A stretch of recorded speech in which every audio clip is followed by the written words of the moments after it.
ஒரு அமைதியான கிராமத்தில் பழமையான முருகன் கோயில் ஒன்று இருந்தது. அந்த கோயிலில் மக்கள் உயிராய் மதிக்கும் ஒரு தங்க முருகன் சிலை இருந்தது.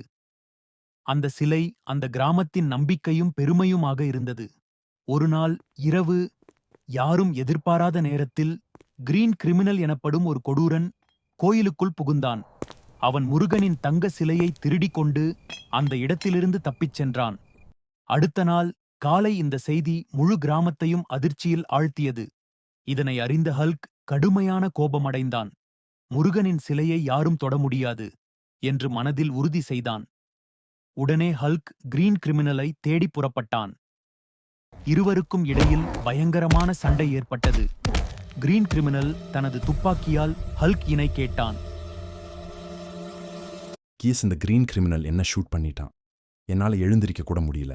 இந்த வீடியோ பார்க்குற நீங்க எல்லாரும் இந்த வீடியோக்கு ஒரு லைக் அண்ட் சப்ஸ்கிரைப் பண்ணிட்டு பாருங்க. அப்பதான் எனக்கு ஒரு மதர் கிடைக்கும். Please guess. பின் ஹல்க் தனது தைரியமும் நியாயமும் கொண்டு அவனை வீழ்த்தினான். இறுதியில் ஹல்க் முருகனின் தங்க சிலையை மீண்டும் கைப்பற்றினான். அந்த புனிதமான சிலையை அவன் தன் நெஞ்சில் சுமந்தபடி கிராமத்திற்குள் மரியாதையுடன் கொண்டு வந்தான். அதை பார்த்த கிராம மக்கள் அனைவரும் கண்ணீருடன் ஹல்கை வணங்கி பாராட்டினார்கள்.